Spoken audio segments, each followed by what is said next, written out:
jealous sister ruined my wedding dress, and tried to make my son's first birthday all about her pregnancy. Now, my husband is mad because I supposedly ruined son's first birthday. I, 29F, am the youngest of 3 siblings. While growing up, I have always known that my oldest sister, Elena, never liked me. She didn't have any issue with my middle sister, Terry, but hated me for some reason ever since I was a baby. Elena was my first bully and would bully me throughout my school years. When I reached my teen years, I started finding my individuality, i.e., punk clothing, dark makeup, heavy metal, etc. She would make fun of me in front of my friends and call me names like Cruella. Every day with Elena was hard. She would scream at my face, punch me, or try to push me down the stairs by sneaking up behind me. I was terrified to be around her. Our parents did see her being mean to me, but they chose to stay out of it as much as they could. They would tell me how sisters sometimes fight and that I should have more patience for Elena since she was having a hard time adjusting to her siblings. When she moved out after getting a job, I finally felt free. My middle sister, Terry, was much better and she was always kind to me. She taught me to put on makeup, bought me my first heels, and has continued to have a good relationship with me. Somehow, Elena hates this and has told Terry several times to stay away from me, but Terry doesn't listen to her. I thought after Elena moved out, she and I would have a much better relationship, but I was wrong. She eventually got married to her now husband Gary. In my family, reaching 21 is considered a big deal. When my sisters had their 21st birthdays, they threw parties with their friends and families and generally had a great time. This made me excited for my own 21st birthday, which was approaching. I was looking forward to my birthday celebration. Well, a week before my 21st, my middle sister called to tell me that the oldest was pregnant, but she hadn't told everyone yet. I was happy for her, but then I felt my stomach drop as I realized she hadn't made the announcement yet, which meant I already knew what was going to happen. And sure enough, it did. During the celebration of my birthday, my sister came to my party wearing a shirt that said "New Mommy" in gold. I was shocked to see this. While I had anticipated the possibility of her revealing the pregnancy on my birthday, I had hoped she would, at the very least, wait for me to cut the cake. Obviously, people started asking her about it and she loudly announced how she was pregnant. Everyone erupted in joy while my sister stood in the middle soaking in all the attention. I felt so awkward because now my birthday celebration had turned into her pregnancy announcement. When I congratulated her, she ignored me as if I wasn't even present and continued to talk to our relatives about how she and her husband were thrilled and looked forward to becoming new parents. I felt like tearing up because no one seemed to want to celebrate me anymore, so I decided to walk out of my own birthday party. Terry ran after me as she understood how I felt. Later, my parents questioned me why I walked out, and when I told them the reason, they reprimanded me. They told me how I was being childish and that I should be happy for my sister. The thing was that I was happy for my sister, but she could have made this announcement any other day. However, she chose to announce it on my birthday knowingly. She knew all along that it would shift all focus on her, and she had been successful in doing so. Since that day, I decided to stop inviting Elena to all my birthday parties. Terry was also cautious and kept her distance from Elena since she didn't want to be treated like me. When I was getting married to my then fiancé Paul, I didn't want to invite Elena to my wedding because I was afraid that she would do something again to steal my spotlight. My parents, however, begged me to invite her as a guest because they were afraid that other relatives would talk about us not getting along. For the sake of my parents, I agreed and warned them to talk to Elena so that she would be on her best behavior. Paul and I had saved our hard-earned money over the years to have our dream wedding just like we always wanted. The one thing I was most looking forward to was my wedding dress. I have always had issues with my self-esteem, so I wanted to feel like $1,000,000. All in all, my dress was over $800, which may not seem like much, but it was a lot for me, and I had worked hard to budget this for my wedding press. I loved my dress, and there was beading and some embroidery all over the bodice and hem, trailing up and down the skirt. It made me feel like a princess and I was really happy with it. I had shown the dress to Terry and not even my mom since I wanted to keep my look a secret. The only issue was that I needed some alterations on my hip as I was a size smaller. Alterations can be pricey, so I asked my aunt, who I knew would be happy to help me. My aunt agreed and asked me to come and give it to her. I visited my aunt's place with my dress and she took some of my measurements so she could alter the dress accordingly. She understood how expensive the dress was and assured me that she would work on it carefully. We talked for some time and I requested her to not share pictures of my dress with anyone, and she assured me that no one would ever know. My aunt was going to call me a week later after the alterations were done. A week passed and there were no calls from my aunt. I called her multiple times and she wasn't picking up. I was a bit worried since she was quite old, so I thought maybe something had happened to her. As a last resort, me and Terry drove to my aunt's place to check on her. My aunt opened the door looking quite grim. I questioned her as to why she had not been picking up my calls. This is when she told me how she was so sorry for everything and started to cry. Terry and I stood there unable to understand what was happening. My aunt then took me inside her room turned work studio where she had kept my dress. I screamed in horror when I saw that my dress was completely torn. The bodice of my dress was torn right in half in the front, the beads strewn everywhere, and the puffy skirt was all ripped out. I almost fell down on the floor in shock. Terry questioned my aunt as to what had happened and asked her if she had done this to my dress. My aunt shook her head and told us how Emily had visited her a few days ago with her dogs. She had told Emily that my dress was with her and she was working on it. Apparently, when she went to get Emily lunch, one of her dogs accidentally got into this room. Emily had begged my aunt to not tell me that this was her fault. Since then, my aunt had been trying her best to fix the dress, although it was pretty impossible at this point. She told me that an estimate to repair the dress would cost me even more than the actual price of the dress since the material was too good. All I could do was break down while Terry tried to console me. My aunt looked brokenhearted too as she kept apologizing repeatedly. I then told her that she could have locked her doors and maybe the dog would not have got in. However, my aunt told me that she had in fact locked the doors, but somehow the dog had still managed to get in. Hearing this, my blood ran cold. I realized that maybe there was a possibility that Emily had knowingly opened the doors for the dogs to get in and destroy my dress. I was beyond devastated when I told my parents about the dress. My dad offered to buy me a wedding dress, telling me that since I didn't take any money from them for my wedding, I should at least allow him to buy me a wedding dress. I was heartbroken as I had been so sure that I would be getting married in my dream dress, but unfortunately, I had no other choice left. I informed my parents about my suspicion about Emily, but they immediately tried to defend her and blame the dog. However, Terry supported me and told my parents that we needed to talk to Emily and get to the bottom of this. If Emily had truly and intentionally destroyed my wedding dress, then she would no longer be a part of my celebration. The next day, I asked Emily to come to our parents' place where I and Terry were driving to as well, under the pretense that I wanted to discuss wedding plans with everyone. I knew Emily wanted to be a bridesmaid, so she excitedly arrived without any suspicions. I told her straight away that I had found out everything from our aunt. I watched the color drain from Emily's face as she stammered to say how her dogs are generally very obedient but had somehow managed to sneak into the room. Terry questioned her directly if perhaps she was blaming her dog, when the truth was that she was jealous of my dress and destroyed it. Emily immediately began to yell at us, saying why would she ever be jealous of someone like me who had less than her. I then pointed out to her how she had always tried to one-up me all our childhood. Hearing this, Emily scoffed and told me how I was being delusional and that she didn't even like my wedding dress. This is when we caught her in her lie. I asked her how she even disliked my dress when I had never even shared pictures of it. My mom agreed and looked at her intently. Emily began to stammer and say how when her dog destroyed the dress she then saw it, but something felt off. My dad firmly asked her to not lie anymore and questioned her if she had in fact been involved in destroying my dress. In the end, after she was cornered, Emily finally spilled the truth. She tearfully acknowledged her jealousy and insecurities, confessing that she couldn't bear to see me happy on my wedding day. The revelation left my parents stunned, grappling with the realization that their eldest daughter had intentionally sabotaged my happiness. She begrudgingly agreed that she had snuck into my aunt's room to see my dress and had left the door ajar. She knew her dog would do the rest of the work. She had then begged our aunt to not tell me anything, perhaps thinking that she could get away with it. Our poor aunt had clearly been manipulated and had been worried about breaking the news to me since she didn't know how I would react. I was so pissed at Emily that I wanted to choke her right there. Emily started to tell me how she has never liked me ever since we were children, and even as an adult she can't help but continue to dislike me.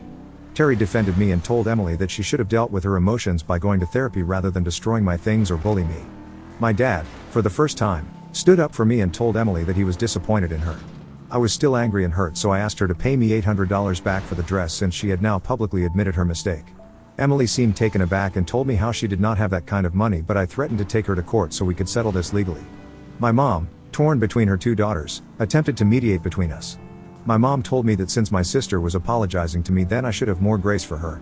However, I reiterated that I needed my money back since she and her dog were responsible for destroying my precious dress. In the midst of the confrontation, Terry stood by my side, offering support and emphasizing the gravity of Emily's actions, and yelled at Emily that she needed to get over her jealousy. In the end, Emily did manage to cough up $500, only telling me how she didn't have the rest of the money and that as her family, I should just let this go.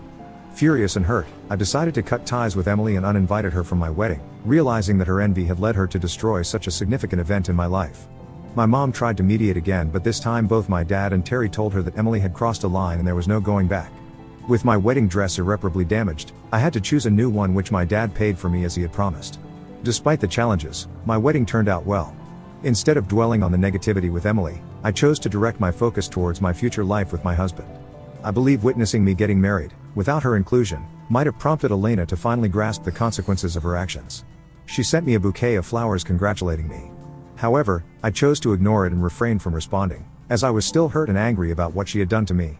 I stood by my decision and never reached out to her, even though my mom would occasionally plead with me to forgive her because she is family. Years passed without any communication between us. Throughout all this, Terry and I had a wonderful relationship and we would hang out all the time. Last year, I gave birth to my first child.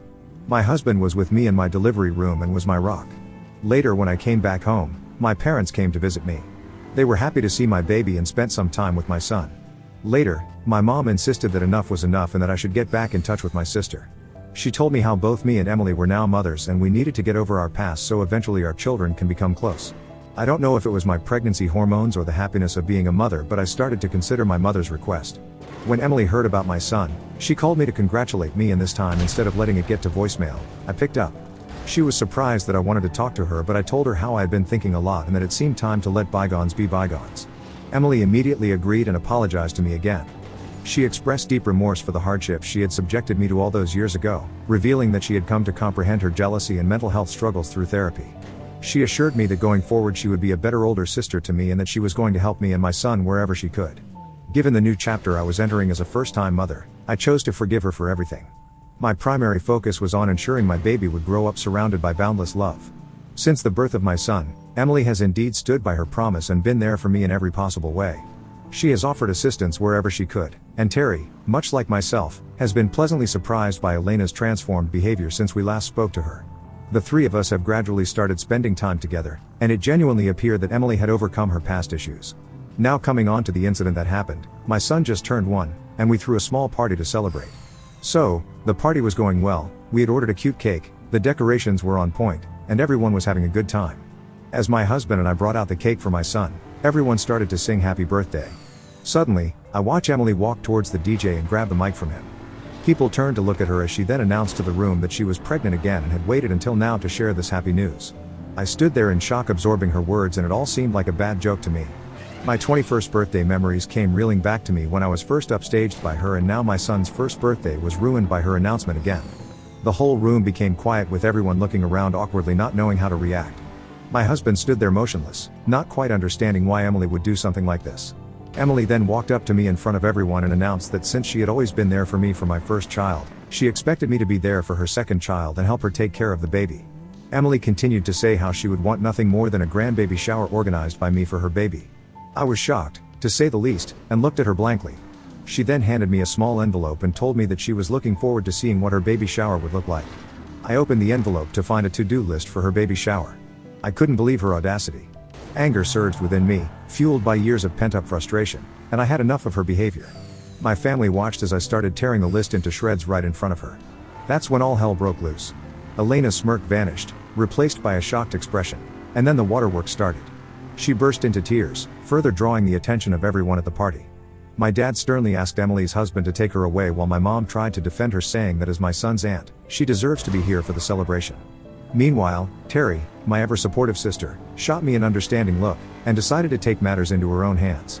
She held Emily and politely escorted her out so we could try to continue on with the party. Unlike my family, who was used to Emily's antics, my husband looked utterly shocked with everything that was happening. He was obviously angry at my sister for stealing the limelight from our son, but he was furious at me as well, not just for tearing up the list, but for causing a scene on what was supposed to be a joyous occasion. In his eyes, I had ruined our son's first birthday, and he didn't hold back in expressing his disappointment to me later privately. As the party continued, the tension still lingered. My parents tried to play peacemakers with my relatives, but it was evident that the damage was done. It was awkward after Emily's announcement, and eventually, we cut the cake, had our meal, and the guests left slowly. In the aftermath of the party, my husband and I had a heated argument. He believes that I should have taken the high road, by waiting for the guests to have left until I addressed the issue, since Elena's actions had already overshadowed our son's special day. I argued back that she would always continue to do this unless I finally stood up to her and humiliated her in front of everyone. I just couldn't let her turn every significant moment in my life into a platform for her own agenda. So I to hear for standing up to my sister? Did I really ruin my son's first birthday, or was I justified in standing up for myself against years of mistreatment? Update 1. Wow, thank you all for the overwhelming response. I didn't expect this to blow up. I appreciate the support and the different perspectives. Some of you suggested talking to Emily and apologizing to her for humiliating her so publicly, while others think she's the one who owes me an apology. I refuse to apologize because this wasn't my fault. She has continuously disrespected me and is now starting to disrespect my son. Why can't she announce her pregnancies at her own parties? She doesn't have any need to take the limelight away from me and my family, but she continues to do that since she just can't get over her inferiority complex for some reason, and I am absolutely tired of her antics. I plan on sitting down with my husband and explaining to him everything after he calms down so he understands my whole history with Emily. Update 2. It's been a week since my last update. I sat down with my husband and explained everything to him when we both had time. Firstly, I told him about my childhood and teenage years when my sister would bully me and humiliate me in front of my friends.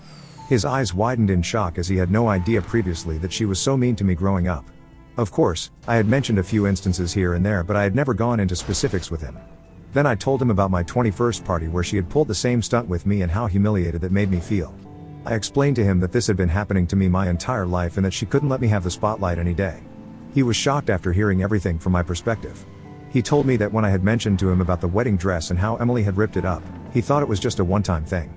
He got along well with his sisters, so he had no idea how terrible Emily had been to me all my life.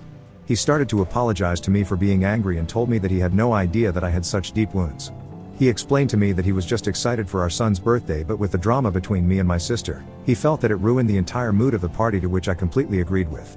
I told him that I never wanted our son's first birthday party to go this way and that I just couldn't take her antics anymore. We hugged and I knew that all was forgiven between us. My husband then told me firmly that we needed to cut things off with Emily because he was scared that she would treat our son this way and humiliate him in the future as well. He told me that our son might start to notice this while growing up and he didn't want our son around Emily. I agreed with him and informed him that I was already planning on cutting her off. I will be informing my parents about this as well so that they know that both I and my husband have decided to do this and nothing can change our minds. Meanwhile, since the party, Emily has tried to call me and sent me several messages which I have refused to open because at this point, no matter what she says, our relationship can neither be repaired or go any worse than this. I have no idea if she blames me for ruining her pregnancy announcement or is apologetic, because regardless of what she says, I won't believe her anymore. I had always foolishly forgiven her before, but when it comes to my son, I can't let my sister ruin his life also. My son might not remember his first birthday, but me and my husband will remember the day forever. What my sister did will forever be etched onto our memories. Hence I will block her so she can never again get a chance to ruin our lives again. Update 3, as I had mentioned earlier, I called my parents to talk to them regarding my decision to cut off Emily forever. My dad replied back that he completely understood my decision because after what she had done he didn't want to talk to her as well. My mother started to protest, saying that I was being too cruel to my sister and I should never say never. Hearing her say this, something snapped inside me. This is when I finally lost it at my mom. After watching her treat Emily as her golden child for years, I was done being pushed aside. I started to tell her the various things that Emily had done to me over the years and how she had failed to protect me as a parent. I reminded her that she should have been a better parent then and asked Emily to stop or take her to therapy and then let her get away with everything. This might have made our relationships better and we could have continued to be sisters, but that didn't happen, so she should stop asking me to forgive her. I told her firmly that if she didn't respect my and my husband's decision to cut off Emily permanently, then we would have no choice but to cut her off as well. Hearing this, my mom started crying on the other line, telling me that I was being too cruel and that she could never live without her grandchildren. She apologized to me and told me that although she didn't support my decision to cut off a family member permanently, she would keep her opinions to herself in the future. I wasn't convinced by this and told my dad that for the time being, only he was allowed to see my son. My mother protested, but I cut her off, saying that she was clearly supporting a bully, so she was a bully as well, hence I didn't want my son to grow up around such adults. I asked her to think long and hard about how she had failed me as a parent and whether she would like it if she was in my shoes. Since our call, my mom has sent me several messages saying that she can't choose between her children. The thing is that I never asked her to choose between her children, but for her to blindly support my sister kinda rubs me the wrong way. Obviously, I will not cut off contact with my mom completely, but I can't help but hope that one day, she realizes how wrong she was for supporting my sister and not standing up for me. Update 4, it's been 4 months since my last update. I know a lot of you wanted to know if anything changed between me and my sister. I have continued to keep my distance from Emily and have blocked her from all social media accounts and phones. When our parents have family events, even though she is there, I completely ignore her. After publicly humiliating her, I think she is wary of approaching me and I act like she doesn't exist anyway. Terry has also cut off Emily completely. At first, she didn't want anything to do with her after my son's birthday party, but my mom pressured her to be in touch with Emily, and then Emily started to behave weirdly with her also. This made Terry quickly realize that Emily was starting to behave with her the same way she used to behave with me, so she cut her off and blocked her as well. Me and Terry have continued to have a wonderful relationship and she will be the only aunt to my children, which I am quite happy and comfortable with. I decided to join therapy recently to work on my past, realizing that I should have cut off Emily long ago and never forgiven her. The therapy has been a transformative journey, helping me understand the impact of my sister's actions on my mental health and self-esteem. It has also empowered me to prioritize my own well-being and focus on building a positive future for myself, my husband, and my child. Looking back at the incident during my son's first birthday, I recognize the significance of standing up for myself, even if it meant causing a scene. I refuse to apologize for defending my boundaries and protecting my family from further toxicity. As for my husband, all is good between us. He has come to understand the depth of my sister's toxicity. Our relationship has grown stronger as we navigate parenthood together, focusing on creating a positive and nurturing environment for our son. I am lucky every day to have a partner and a best friend like him.